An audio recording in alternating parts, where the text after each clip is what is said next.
That game wasn't won by the man who made that touchdown.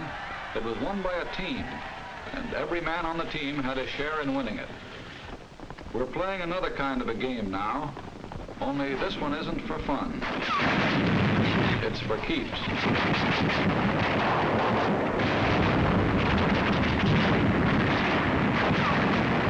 And this game won't be won by any single player either. It'll be won by a team. A team called the United Nations. The ball will be carried by the men in the backfield. The tough little guy from China, Big Joe Russia, John Britain, and a guy called Yank, the 4 greatest backs in the world. So let's take a look at the men who carry the ball with us. Who are they? How do they live? What makes them tick? Let's start with the one that's toughest to understand. The one we know just enough about to confuse us, John Britain.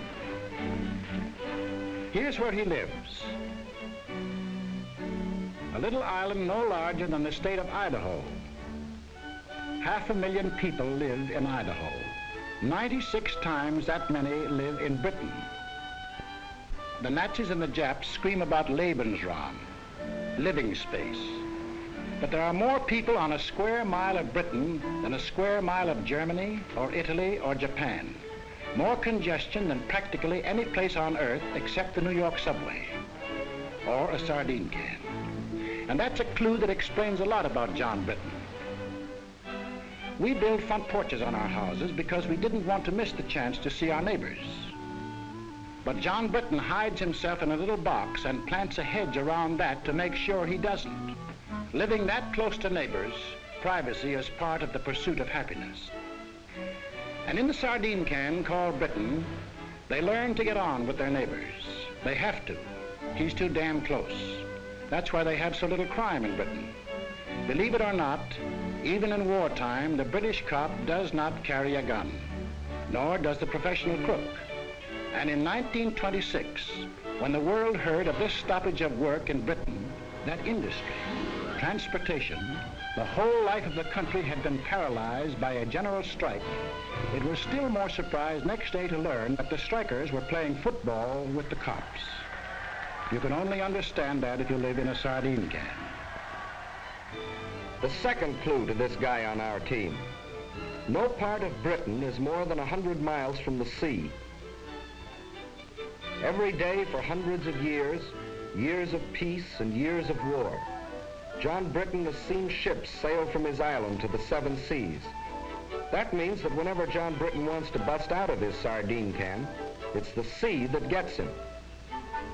He's been busting out for hundreds of years, and that led to Australia, South Africa, New Zealand, Canada, and for that matter, the United States of America.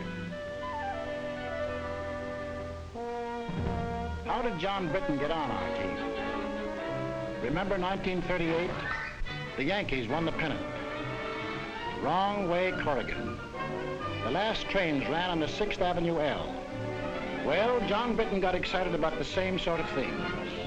The bet he had on the Derby, or, as he would say, the Derby. His job. His kids. Getting his exercise on his day off. Preston North End taking the football cup.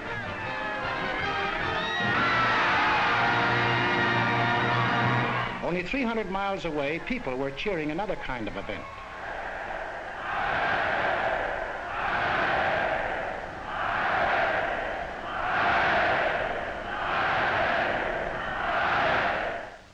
And in London and every other British city and town, they read about what was going on in Europe, and they got sore about it. But they were also pretty well determined to keep it none of their business. Then, this looked bad. The Czechs had a mutual assistance pact with France, and France had one with Britain. This might mean war, even though everyone was anxious to avoid it. They'd been through one war, perhaps been wounded. Hundreds of thousands of their brothers and friends had been killed. There was nothing beautiful to them about war, and they had no desire for another. In a last desperate effort to preserve peace, the Prime Minister today flew to Munich. All was well. Britain, France, Italy, and Germany were signing a pact at Munich, a pact in which the Germans agreed they had no further territorial claims to make. It was to be peace in our time. But it turned out to be a strange sort of peace. Hitler's first move was to break the pact he had signed. Wishful thinking was ended. Now they knew something had to be done about Germany. They approved the Conscription Act, the first peacetime conscription in British history, just as the Selective Service Act was the first in American history.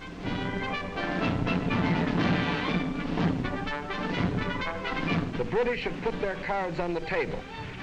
They had, in effect, said to Hitler, "That's enough. If you go into Poland, we'll fight." Hitler smiled. Like other would-be conquerors of Britain, Philip of Spain, Napoleon, Kaiser Wilhelm, he thought he understood the British. He didn't. The sleeping lion began to wake up. He was a pretty drowsy lion for the first 6 months of the war. He snapped and growled.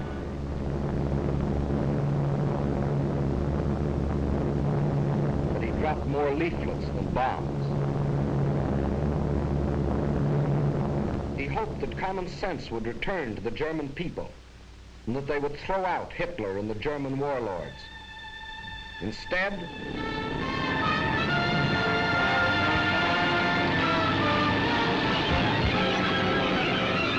at dawn this morning, the German armies, without warning, invaded the neutral countries of Luxembourg, Holland, and Belgium. The King of the Belgians today surrendered his armies of more than 500,000 men. Marshal Pétain, as French chief of state, has asked for an armistice. The issue in France is ended. Britain was alone. Czechoslovakia occupied, Poland defeated, Denmark gone, Norway gone, Holland, Belgium, France gone. Only Britain now. Britain was alone. Hitler considered the war over. Everybody considered the war over except the British. At the 11th hour, the lion was finally aroused. We shall defend our island, whatever the cost may be. We shall fight on beaches, landing grounds, in fields, in streets, and on the hills. We shall never surrender.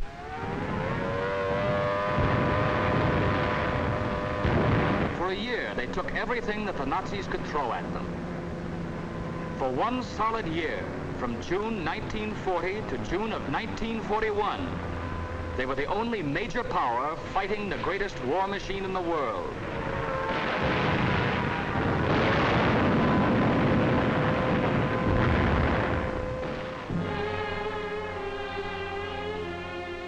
They took body blow after body blow. Solid punches before they even had their guard up. All they did was take it on the chin and hang on to the ropes. They never went down.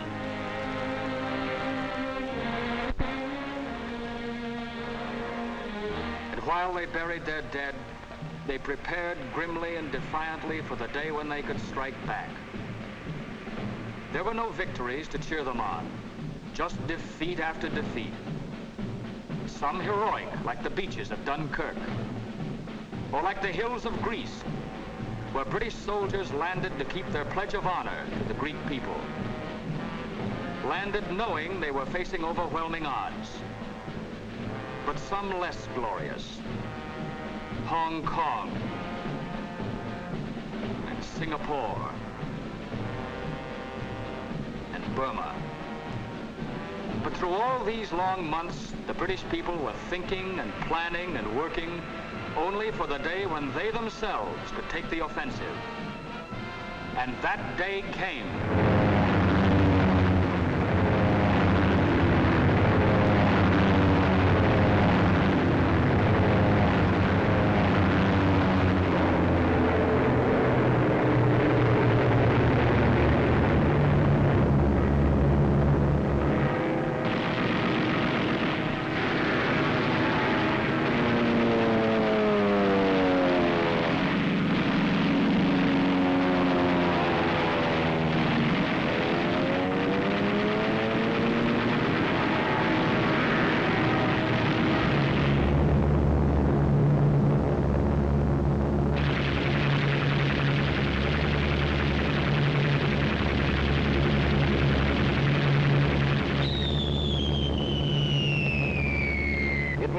British that made the Germans realize that war could be brought to German soil, too.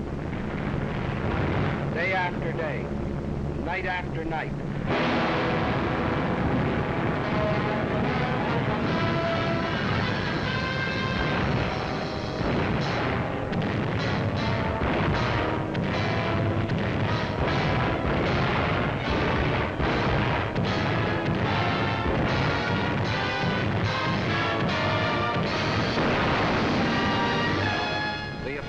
Continues in greater and greater strength.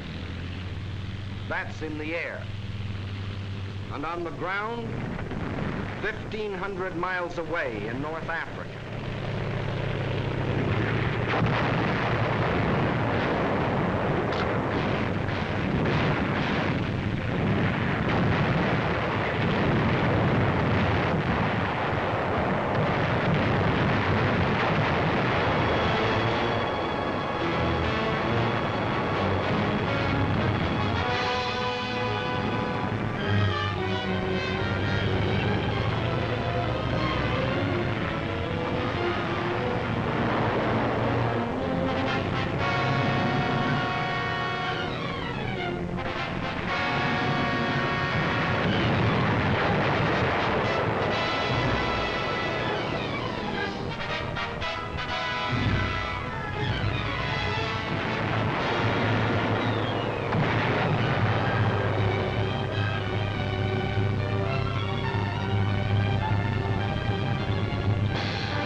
$1,700 miles in 122 days.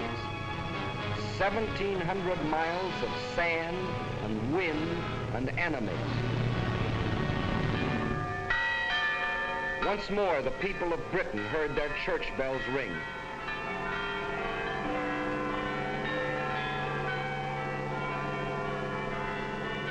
More than 3 years earlier, they had been warned that this would be the signal of invasion. But long since the nightmare of the threat of invasion had passed. Now the bells rang out a song of thanksgiving, a song of victory.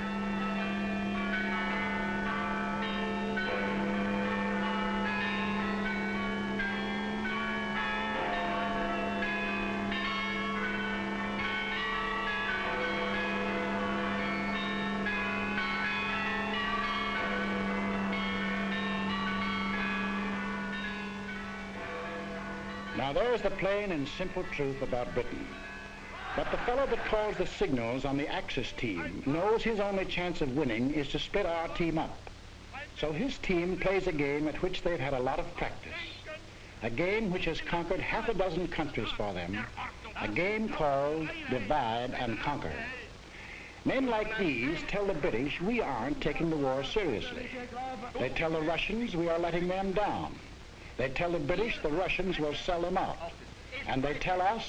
It is manifestly ridiculous for the warmonger Roosevelt to tell the American people that they have anything in common with the British.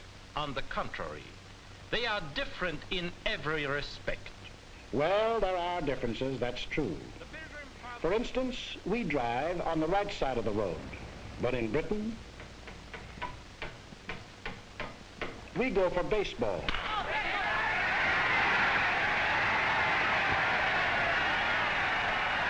They have a little number called cricket.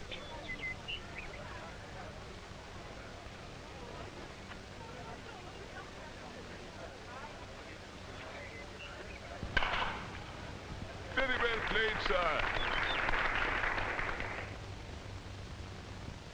And anyone who ever drank coffee over there knows why there'll always be an England. Is your coffee all right, sir?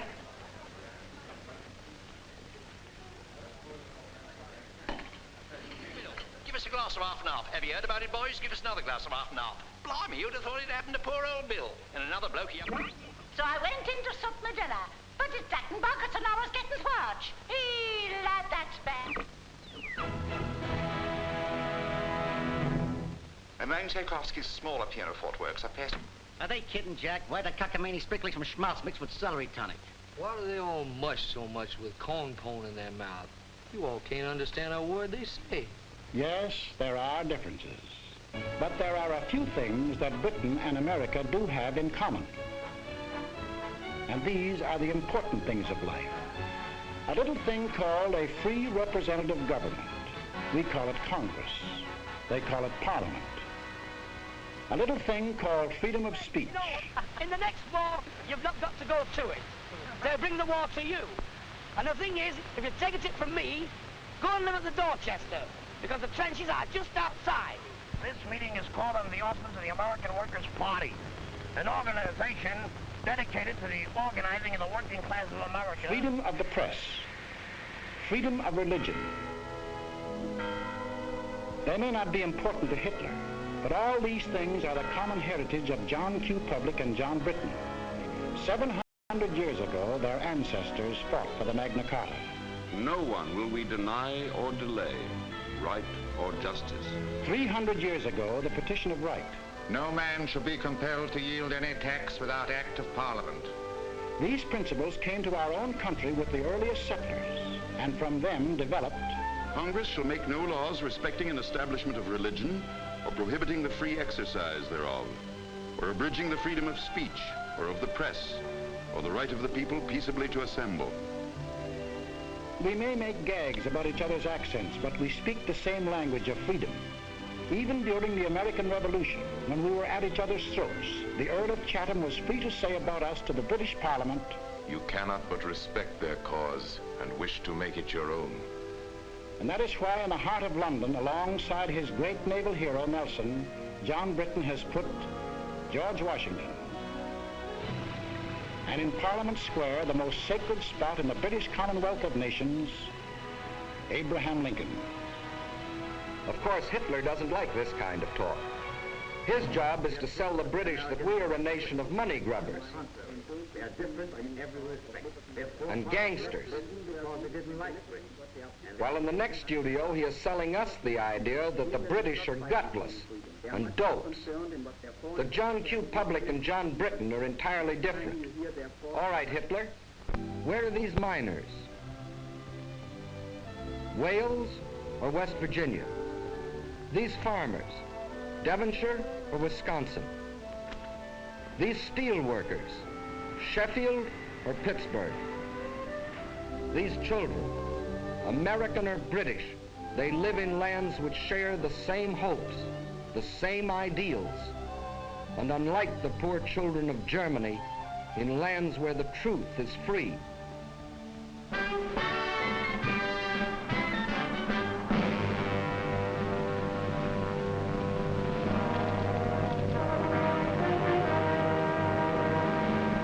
But let's not kid ourselves. Britain is not the United States, and the United States is not Britain. For instance, we don't go in for this kind of thing. They do. But there's no mystery about that. Remember our grandmother's house? It was old-fashioned, out of date, patched and altered to suit each new generation, and filled with family relics even grandmother couldn't explain. Well, John Britain has been living in his house for a long time. And that's why to us, who live in a modern house that we built ourselves to suit ourselves, John Britain seems slow-moving and cluttered up with ancient traditions. Kings, for instance. The present king rode to his coronation in the same coach, to the same church, for the same ceremony as his ancestors did. But the job he took on is very different from theirs. There have been some changes made, for the British king can no longer make laws or impose taxes or interfere with government. He and his family work as hard as any other citizen, doing the job that the people expect of them. Today, the king is the servant of the people and not its ruler. When an American is arrested and brought to trial, the bailiff calls his case the people versus John Doe. But if such a case were called in Britain, it would be the King versus John Doe. It means the same thing. Today, the British King is the symbol of the people. The British are great fans of the fellow in Buckingham Palace, but when they sing God Save the King, they're not worrying about his health. They mean God bless the British people. And the dukes and the earls? But in 1911, the people took away the last remaining power of the lords to block the action of the people's representatives. Dukes and earls don't run the country anymore. Today, there are only two people who do that. John Britton and his wife.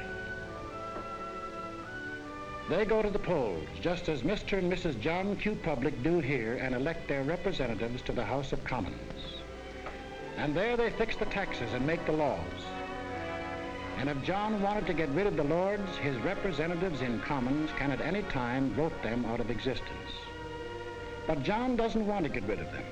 So he confuses us by keeping dukes and lords in a country where unions have long been accepted as an essential part of the democratic system, where the Labor Party, controlled by the unions, is one of the two great political parties, where longshoremen and railroad engineers have been ministers of the Crown, and where for 30 years he has had a system of Social Security even more extensive than our own.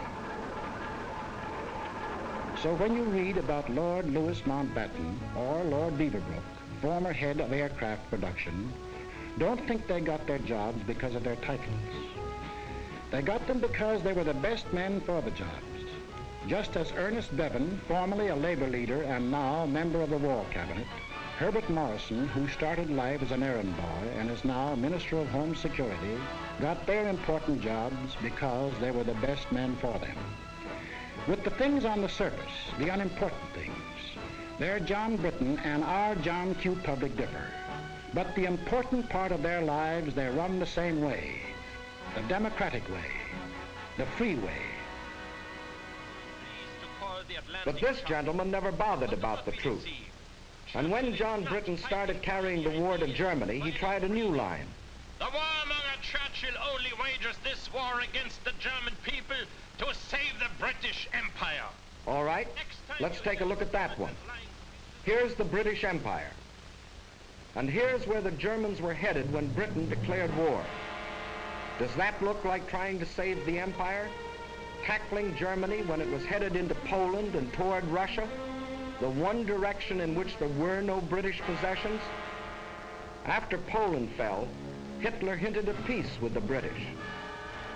This was the perfect chance to save the empire. But it wasn't saving the empire that the British were thinking about.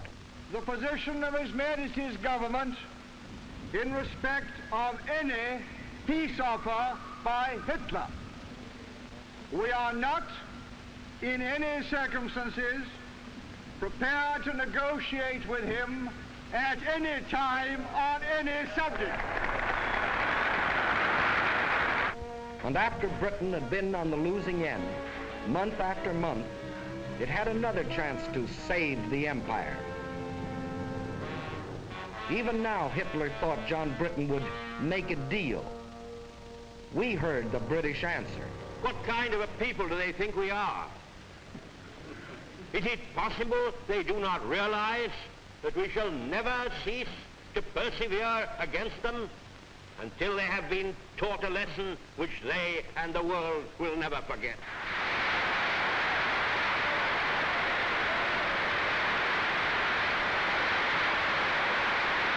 And let's take a look at this British Empire.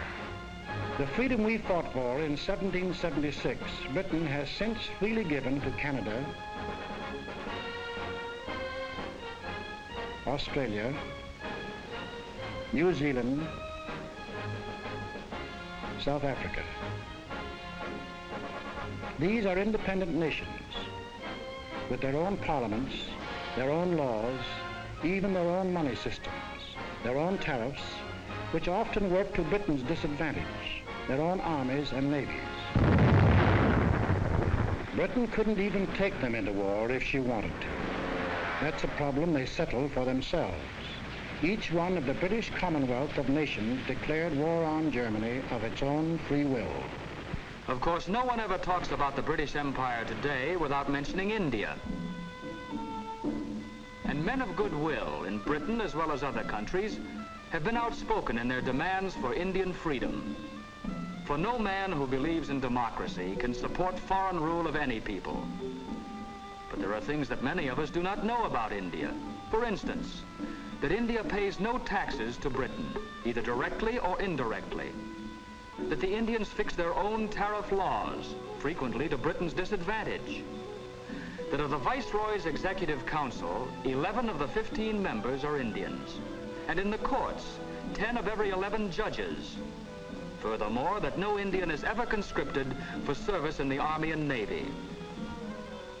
It was voluntary enlistment that raised the Indian Army from 170,000 at the outbreak of war to 1.25 million today. And on the subject of India, listen to the words of Field Marshal Jan Christian Smuts. He fought against the British 40 years ago, was defeated in his fight, and still became the leader of one of the British Commonwealths of Nations, Prime Minister of South Africa. India, if she will, can be free in the same way and by the same means as Canada, Australia, and New Zealand are today free sovereign states. Their peoples worked out a constitution for themselves. The same course is open to India if the peoples of India will agree about the terms of a free constitution. Freedom isn't a thing that can be imposed from without. It can only be created from within. The Indians have a responsibility to reconcile the differences that exist in the vast Indian population, with its 100 different languages, its dozens of different religions. And on March the 11th, 1942, the British government placed itself on record and promised full self-government to India if India will work out a constitution that will satisfy its people after the war is over. But during this war, military leaders agree Allied troops are needed in India as an effective bloc by the democratic world to keep the Nazis and Japs from uniting. Further, India provides the bases for United Nations bombers to get at the Japs in Burma. In other parts of the empire, too, democracy stands on guard. If it wasn't for the British at Gibraltar, Malta, Cyprus, Suez, Alexandria, and they're hanging on to them regardless of the cost, and their drive across Libya to Tripoli, there would have been no American landing in North Africa.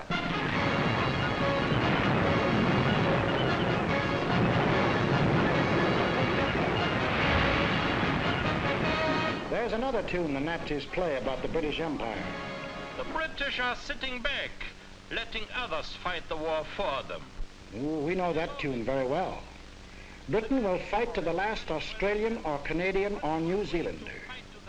The truth that thousands of Canadians and Australians and New Zealanders have gallantly fought and gallantly died in Crete, in Greece, in Libya.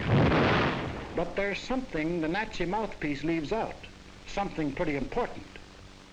Out of every 10 inhabitants of the British Empire, 1 comes from Britain. But of the casualties suffered so far in this war, 7 out of 10 were born and raised in Britain. 1 of 10 in population, 7 of 10 in casualties. And in the air, of the planes flying with the RAF in Britain, 2 out of 3 are manned by crews from the island. And of the planes on the overseas fronts, the Western Desert in Africa and the rest, 4 out of 5 are manned by boys from Britain. And then there's a little thing called the British Navy. From 1588, when it licked the Spanish Armada, to 1940, when we got moving on a 2-ocean navy, the greatest battle fleet in the world.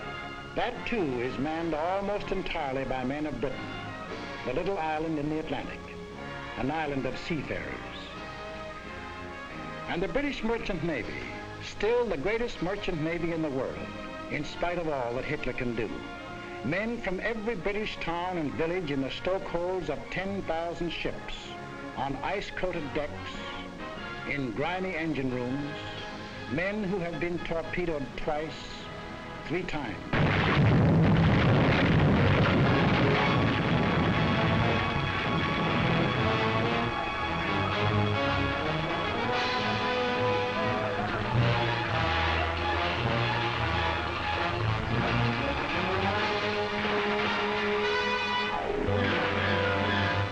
an English sailor who's been torpedoed 6 times and still signed on again. But we never hear about these things because of a curious character whose ways will never be completely understandable to an American. John Britton himself. He has an idea he shouldn't talk about himself and what he does. He calls it bad form. We call it damn silly. He'd say of a Spitfire, "Oh, she's not bad, little kite." But this man, the boss of the German Air Force, can tell us that the Spitfire has been the most deadly fighter in the world. And we certainly need an interpreter when this happens. Hello, Bob. Had a good trip? Oh, all right. All right. Except that he spent 2 days in the icy waters of the North Atlantic after being torpedoed on the way to Murmansk. See this man? His name is Whitten Brown. And this man, believe it or not, is the first man who flew the Atlantic non-stop. In 1919, 8 years before anyone else, he and John Alcock flew non-stop from Newfoundland to Ireland. But as usual, the British let it go at that, and Whitten Brown went back into obscurity. There's nothing wrong with John Britton that a correspondence course in showmanship wouldn't cure. For a moment, imagine that you're not American, but British. You'd still be in uniform, for in Britain, every man between the age of 18 and 41, unless he cannot be replaced at a vital workbench, is already in uniform. Your old man, too. He's had to quit gassing about the last war, for they're now starting to draft men up to 51. Dependents or no dependents. If you've got yourself into this mess, your draft board will say, "Frightfully sorry, old chap, but you're in the Army anyway." And your kid sister, if she isn't a sailor, or in the Air Force, or the Land Army, or a ferry pilot, or in the fire brigade, she's probably in the Army, for they've drafted unmarried women up to 30. And even if she's married, every woman up to 41 can be drafted to work in war plants. And it's a real draft, for 8 million workers, men and women, can't quit their jobs or be fired without government permission. Britain is only 20 miles from German guns and German planes. Everybody, man or woman, young or old, is in the front line.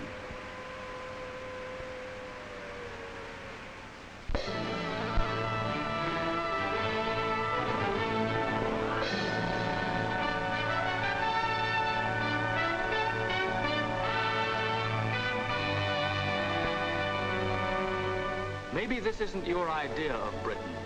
The ads were different, and you wondered whether they still made bows and arrows at the village forge. The ads kept quiet about industry, just as this one leaves out the aircraft plants and the oil fields. Well, they have the rich green fields you've read about, the quiet country lanes, but they also have the steel mills of Sheffield, the Pittsburgh of Britain. They have the picturesque little villages, the gently flowing streams, the lovely old castles. But they also have the shipyards of the River Clyde, not as modern as Henry Kaiser's, but still one of the greatest in the world. They have the old cathedrals, deathless reminders of a rich tradition.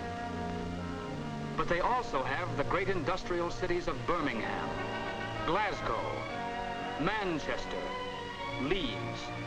They seldom, if ever, saw an American tourist, but they made Britain, even in peacetime, one of the greatest industrial powers in the world.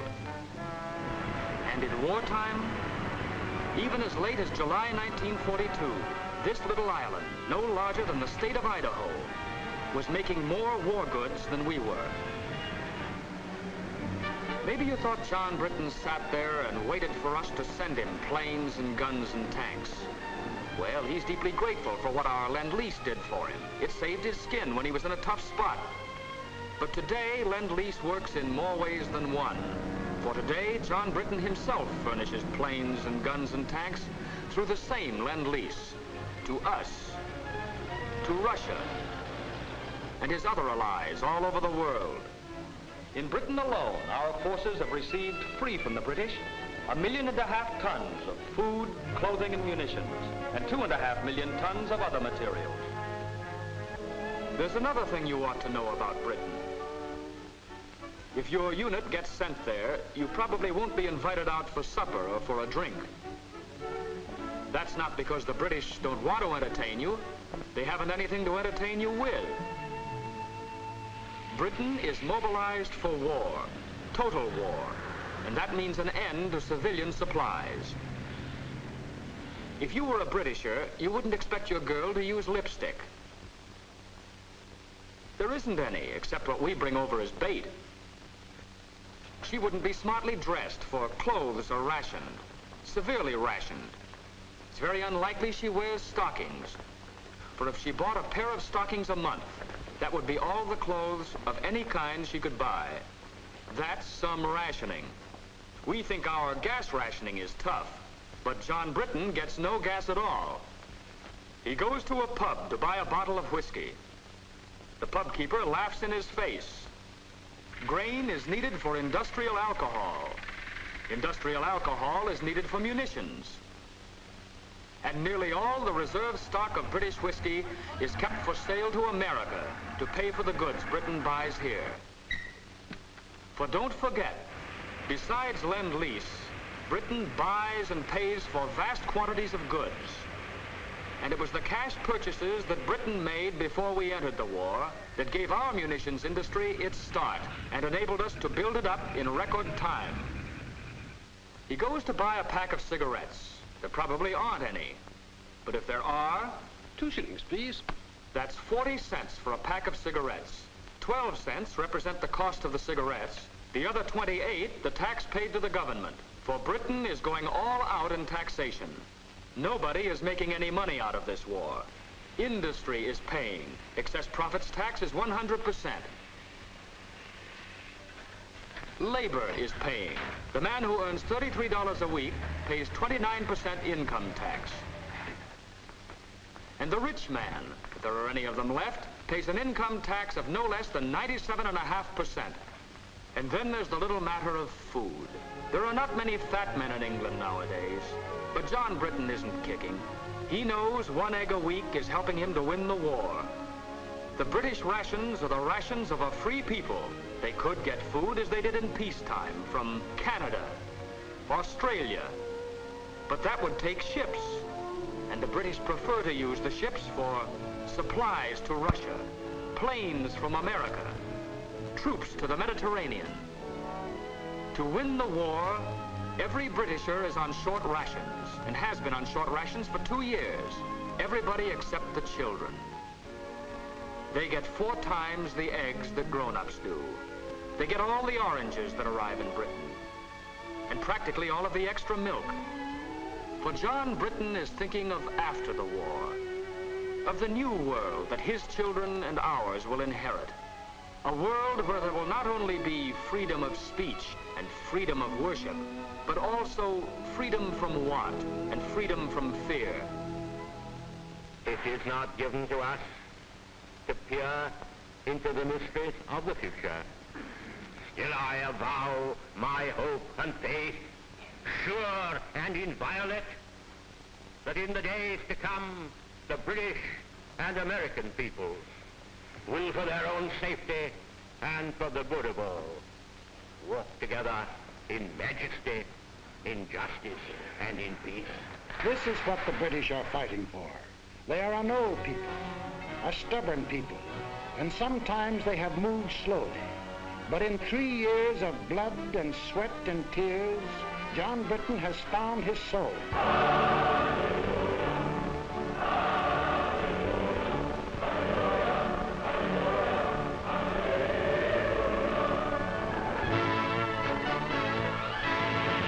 Now he is tough. Now he is determined, and now he knows where he is marching, to victory and to a new world. He's a good man to have on our team.